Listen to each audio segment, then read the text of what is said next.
Hey friends, welcome back. Today we're going to be filming one of my favorite kinds of videos to film, and it is my honest opinions on some of the internet's favorite, most controversial books that have been going around recently. If you guys know, I've been reading a lot of books that just really strike my fancy, so I haven't really been paying or hadn't been really paying a lot of attention to what is the most popular, what's the most talked about, books like that. And I have found that a lot of the books that I have read recently are actually going around trending online. So I wanted to sit down and talk about what I liked about them, what I didn't like about them, and just kind of talk through my thoughts on some of them. Let me know down below what you guys thought of these, and I'm gonna go over whether or not I think you should read them depending on the types of books that you like or what kind of vibes you're sort of going for. The first one that I want to start with is one that I was really looking forward to. I actually bought it on release day, and that is Deep End by Ali Hazelwood. This follows our main character, Scarlett. She is a competitive collegiate swimmer. She is injured, and at that time, one of her friends kind of introduces her to her ex-boyfriend and decides that they should have sort of an agreement or a no strings attached relationship. His name is Lucas. He is the captain of the men's swim team. So on the surface, it seems very, I don't know, Ali Hazelwood-esque. It's very insta-love. It's very, you know, like happy ending kind of vibes. However, what I really liked about this book is there's so much more than that in here, especially when it comes to mental health. Scarlett is constantly battling whether or not she is good enough because she can't perform. She does have a mental block related to her injury. She does go to therapy throughout the book as well. I really, really liked that aspect of it. And I really liked Lucas's character as well, because he is very guarded, very the antithesis, I think, of Scarlett, in that he is very grounded, very like life is what life is, and we're gonna make it through like regardless. And even though you know it's going to be a happy ending, and even though you know there are going to be some like plot issues, for example, the character that does introduce Scarlett and Lucas, you know that that's going to be an issue later on in the book, that she's not going to be as okay with it as she seems to think that she is. And that was kind of to be expected. Like, there's always that second act or third act kind of issue that does present itself in any kind of book like this. But what I liked about this even more, especially since it's an Ali Hazelwood book, I have read all of her other stuff. This was just a fresh take, I think, on the themes that Ali likes to work with. We still do have an incredibly intelligent female main character. We do have like the brooding love interest. Like, that was very expected. But what's a little bit different in this one is the main character was, I don't want to say a little bit less likable, but kind of like, she just seemed very real. She seemed like what you would really be dealing with if something like that did happen to you. Now Lucas, getting into the things that I didn't really like. Now Lucas seems very stereotypical.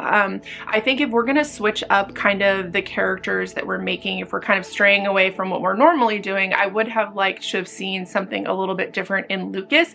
The issue I have with it is the difference that you see in Lucas is that they are both kind of a little bit interested in like the BDSM side of things. Now, I will say they do talk about consent in this book, but nothing they do is so crazy that I would be like, hey, if you are looking for that kind of representation, or if you're looking for more information, or if you're into that scene, this isn't really going to feel like that for you. So the fact that it was touted as that, I think it could be a really big turnoff for a lot of people, and I don't really feel like the book had a whole lot of that going for it, even though technically it was supposed to. So my favorite parts of this book are really the characters, like the change of the characters and that new fresh perspective and outlook that Ali's giving to her characters. I really like that. Although I will say, if you are an Ali Hazelwood fan, I don't necessarily know that you're gonna love this one. If you wanna read this as a standalone, you've never read anything else by her, and those themes sound intriguing to you, I would pick it up.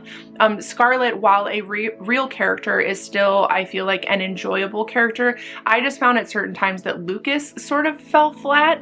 There is a lot of insta love or insta attraction going on in this, and I think it's because we have that no strings attached theme going on here, but I did still really like it. I think on the enjoyment scale, I would give it a 4 out of 5. The only other issue I have with the book is it's quite big.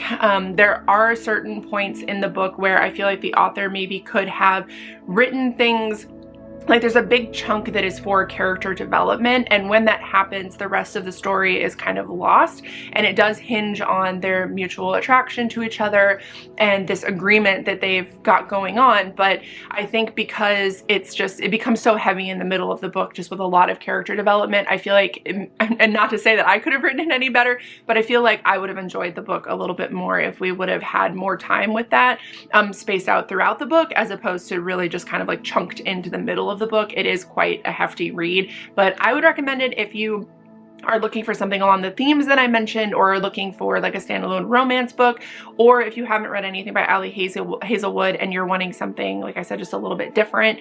I really did like this. Like I said, I gave it a 4 out of 5. So on the hype scale, I think that it's not as quite deserved as everyone thinks it is. I think that like written, like literary, it's okay, but I think that for the funsies, it was there. So I think for fun, it is a good read. I think if you're looking for something like groundbreaking, you might want to skip this one. Now, the next book I have to talk about here has the internet, I think, completely divided for a plethora of reasons, and it is Quicksilver by Callie Hart. I have read, and we'll get into my thoughts on this one here in a moment, but this follows our main character, Sarah Spain, and she is living in a ward in her city, and it is just pandemonium. So we have people who are starving, people who are dying, and she has taken to thievery to kind of sustain her life and her brother's life. Well, one day she is out thieving. She steals a golden gauntlet from one of the queen's like guards that, you know, obviously patrol all of the cities. And that brings a whole world of hurt down on Sarris's head. She is eventually found out and she is arrested by the queen. But you come to find out that Sarris is able to kind of control metals throughout the story, and she opens this portal which essentially takes her to a different realm when she is saved by a gentleman that she calls Death, or in this, you know, story, his name is Kingfisher. He is a fae, he lives in the fae realms, and he does take her, essentially kidnaps her, and brings her over to the fae realms because she is what they call an alchemist, and she is able to transmute metal, essentially, or quicksilver, and he wants to use her to be able to protect his people from an undead vampire army. That is the plot of it without giving too much away. Things that I really, really liked about this book. So this is quite a hefty book, and we do have a good bit of info dumping that happens.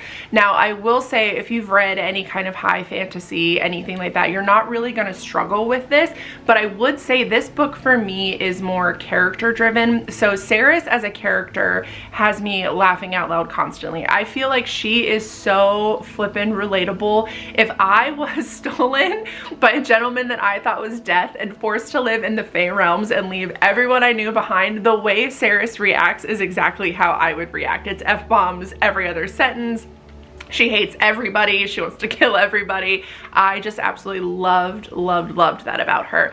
Kingfisher is our stereotypical tall, dark, brooding, handsome fae male. So if you are into that, you're gonna love this. He is a bit of like a shadow wielder as well in this book. I will also say this is rated. This is an adult book, so we have a lot of sex in this book. It is very MA. Like if you just want normal fantasy, just like a general fantasy, that's probably not going to be the one for you.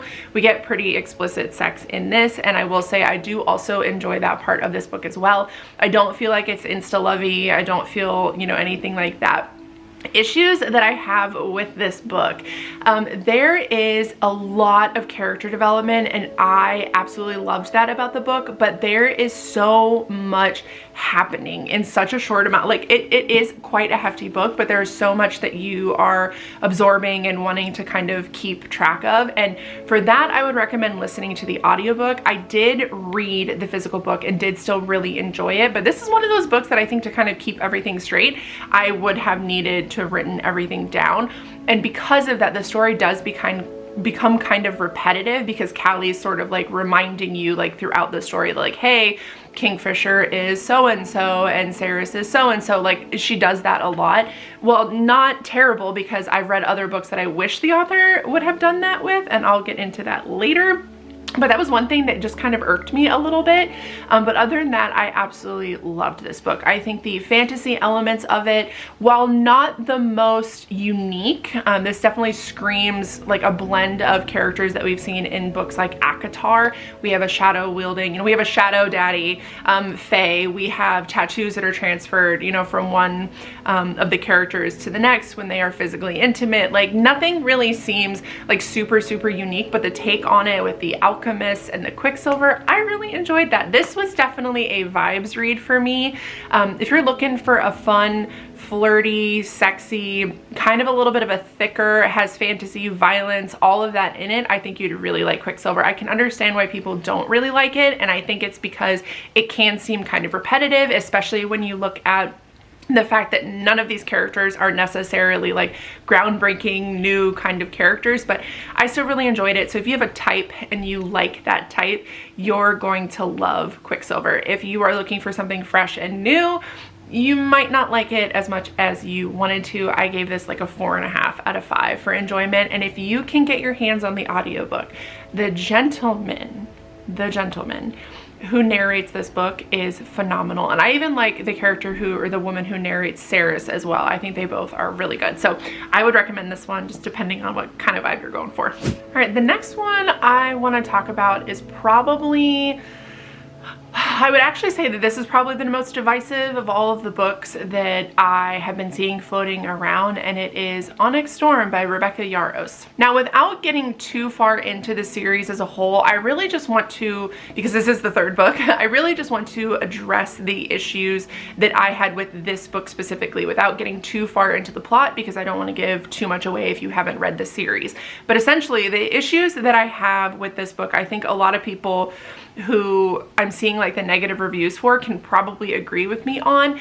Fourth Wing and its follow-up were such emotional, raw, kind of like captivating books, and Onyx Storm felt very bloated. It felt very slow. It felt like there was a lot shoved into it that didn't need to be there. And the other issue is we're adding so much to this world in the way that there's a lot of traveling that happens in this. There's a lot of, you know, like new developments throughout the world. But the issue is that Rebecca never really goes back and talks about some of the other characters. And I've heard arguments of, oh, you just haven't read enough high fantasy, or oh, you struggle with characters, like why don't you remember? Or I've even heard the argument of you need to go back and read the first and second one, and that is such a silly argument.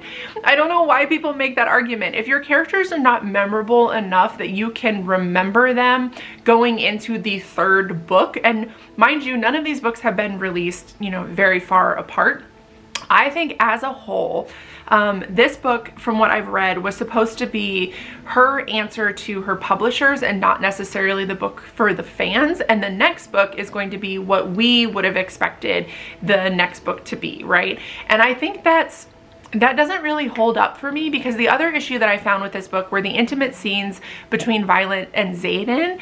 And the issue that I have with that is because the book does not stand on its own, because I felt like it was so bloated and there was so much dumping and so much traveling and really, and at the same time nothing was happening. I think that my issue with that is when we had those intimate scenes, or we had those scenes with any kind of other character, like where you're meant to feel something, it felt like it was just thrown in there as if it was written for like fan fiction. So my issue with that is if the rest of the story doesn't hold up, those certain parts just seem like they're thrown in there to keep you semi-interested when the author knows that maybe this book isn't as well written as she had wanted it to be. And I feel really weird saying that, but there's such a juxtaposition between the first book and even the second one followed up by this one. It was just very odd to me and not my most enjoyable book. I am sure I'm going to read the fourth one, or at least wait for reviews to come out for the fourth one, but just be aware if you are going into the series that this book just does not hold up to the rest of it. It's definitely, it falls into that syndrome of either the first book is really good and the second book is really bad, or the first book is kind of okay and then the second book is really good. This is falling in the trap of the first book was fantastic, opened up a whole new world for people, we absolutely fell in love. Sorry, my clock is going off. Sorry, my clock went off. I have a little bird chime clock. But it made us absolutely fall in love with this world. And the second one I think held up really well. And then this one came along and I was like, what happened? I feel like all the characters that I know and love, the setting, you know, we have a new setting and I feel like the setting wasn't really flushed out with all the traveling that they were doing. And it just, some of the conflict felt really like discombobulated and just, it was not my favorite. And I have talked to multiple people, some people who really loved it. And I feel like most people are just reading this book to get to the next one. But like I said, I'm sure I'll read the next one. I just want to see some reviews before I make that call. But if you are looking to get into the series, just be aware of that. I don't know if I would recommend it just based on the fact that you do have to get through the third book. Like, you've fallen in love with the series and now you have kind of a book that I don't think you're going to enjoy as much. So the next book I want to talk about is Powerless by Lauren Roberts. And I'm just going to go ahead and spoil it a little bit here. Just bear in mind, I do still have some thoughts. I really liked this book. So follows our main character Peyton, and she is what we call an ordinary, and she lives in basically the slums of this big city, this big kingdom, and she's just trying to make it by. Problem being that because ordinaries are caught and killed in this world, she does have to fake some sort of magical ability. So she basically fakes that she's a little bit of a seer. She has a little bit of a power to be able to kind of tell what's going to happen. Now, Peyton is a thief and is trained, so that's how she's able to kind of, you know, see those things that are happening or be able to have like precog essentially. Well, one day she is captured by the king's guard and is essentially thrown into what is considered like a magical tournament. Issue being, she's also thrown into that tournament with Kai, who is basically he's called the enforcer, but he is the one who initiates the murdering of the ordinaries. Ways this book really stood out to me, I thought it's exactly what I needed at the time, that fresh kind of trial vibe. I really didn't enjoy or wasn't able to really get into the Hunger Games, but I think this kind of scratched that itch that I needed. So we have a bunch of magical beings who are sort of fighting against each other to win this trial, and Kai, because he is the king's son, is slated to win it and to do whatever he can do to win it. This is a YA romance, so it's like YA teetering on NA a little bit, but so we have a lot of slow burn, we have a lot of banter, we have a character who's kind of torn between two guys, we have a little bit of a love triangle, which I don't necessarily ever really enjoy, but in this book it wasn't bad. I think both of the main love interests, Kai and his brother, were both still very interesting. Like, I think it could have gone either way for me and I would have been totally fine with it. I did really enjoy this book. I will say it's very brutal. Like I said, it's very slow burn. It is a YA, so it's all closed door. Nothing like too crazy happening. However, my thoughts on the second book.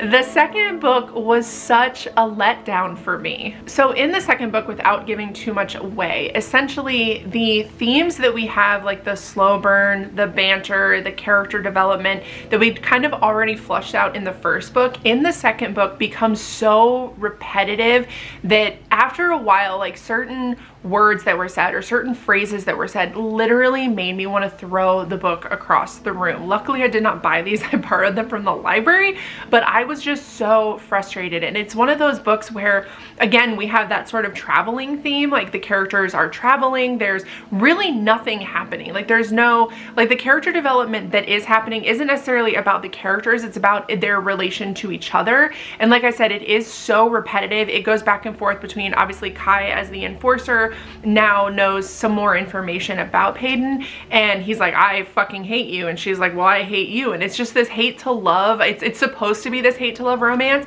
and it was so sloggy for me. It was so, I think this would have put me in a reading slump if I already didn't have such great books lined up after this one, but this was such a letdown, and I have no interest in reading the third one. I'm just going to kind of see what happens in the third one. I just think the first one felt so flushed out, and so it was such a cool take on, you know, the genre itself and on like that magical trial kind of like battle happening. But the second one, there was just so much missing. It really centers around two characters, and I felt like those two characters removed from the first book, like they couldn't hold up on their own, and that was so disappointing because I really liked them in the first book. But it just goes to show that you can have enjoyable characters, but if you're leaning too hard on, oh, that dark brooding hate to love kind of thing, you need more than that in a book. And the second one just really fell flat for me. So I don't know if you're gonna wanna read this one. Take that with a grain of salt. The first one, so much fun, but I wish it would have been a standalone. Okay, getting into the last book, one that I didn't think that I would pick up, and I am so glad I did, and it is Wild Love by Elsie Silver. Let me let you know here, just, it has all the tropes. Look at billionaire, single dad, best friend sister, and small town.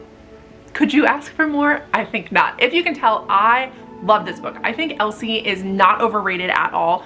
What we have going on in this book, so we have Ford and Rosie. Ford being Rosie's brother's best friend. They live on a bunch of land, essentially, and Ford is billionaire single dad, obviously, and he is opening a record studio in the town that they all live in, the town that Rosie grew up in, the town that Ford also partly grew up in. There's a lot of character development there, and it was chef's kiss. It was beautiful, without giving too much away, but essentially he decides to open this kind of recording studio. So he's starting to get settled when one day a girl, she's about 11, shows up at his house and is like, hey, surprise, I'm your daughter. And you come to find out through donations, I won't go too far into that, she has kind of like ancestryed and figured out that he is her dad. Her mother and father were unable to have children and used other means, a la Ford, anonymously, but obviously his daughter didn't really care about that. So she shows up. So now this billionaire who's trying to put together this, you know, kind of recording studio now has a daughter that he's also taking care of. On that, we do have themes of depression. We have themes of like sexual assault, like just be aware of that going into the book. But so Ford ends up kind of allowing his daughter to stay with him because her mother, following the death of her dad, is dealing with a lot of depression. So we have this billionaire single father with this really quirky, very funny, you know, 11-year-old. And that's one thing that I really loved about the story was the humor, the back and forth, which brings Rosie into the story. Rosie is working for a company when one of the owners decides to grope her. When she goes to report him to HR, she finds that he has already reported her and she is essentially let go. So tail between her legs, she decides to go back to her hometown. So we have that small town kind of charm. Where this book really excels is the characters, the character growth, the issues that they have. That it does have that second act kind of breakup. We do know, obviously, we have a happy ending, but it does have that second act breakup, but it's around what I felt like were more realistic themes. And as you're reading the story, you get to know Ford is he's very much so a recluse, and he has his reasons, which I won't really go into, but he has his reasons for being so. But through his relationship with Rosie, who's a bit of, you know, just very fiery, very like, I'm gonna say and do what I want, the very opposite of Ford, who's very guarded, very like, I have to plan things A to B. And you get to see them both kind of grow. You get to see Rosie sort of adapt a little bit to that, being a little bit more reserved, and then you get to see more of Ford kind of opening up about that, but they do still stay like the heart of who they are is the heart of who they are. Like that doesn't necessarily change. And I really like that we didn't have these overly flawed characters that by the end of the book, they were just completely different. Like Ford is very, like I said, a planner and a manager, and Rosie's very like spur of the moment, kind of a hothead, and they work really well together. So I did love that.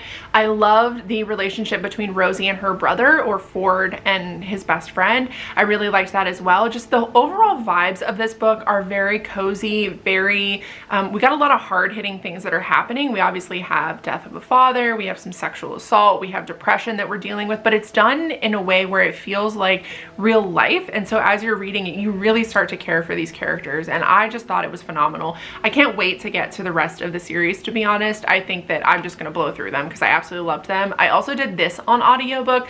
They just recently recorded it, I believe, last year, and it is phenomenal. Both the characters are done really well. Once again, this is an adult romance, so if you're not into, you know, open door sex or anything like that, you're not gonna like it, but for the characters alone, I think it's 100% worth, you know, looking into it. I think that Ford has become one of my favorite male characters in a book, and Rosie is just, I feel Rosie in my soul, so I really liked her as well. So if you're looking for something fun and kind of fast, the books aren't too big, I think you'd really like it, and I would recommend it on audiobook. It is phenomenally narrated. All right, so those are the 5 books that I wanted to talk about today that I've been seeing everywhere. Like I said, let me know down down below if you agree, disagree, and why. I'm always willing to have that conversation with people. And also let me know if there's a book that you've been seeing or you've been reading that isn't hyped that you think I should be reading. Put that in the comments down below too. But I love you guys so much. Thank you so much for watching. Please don't forget to subscribe, and I will see you in my next video.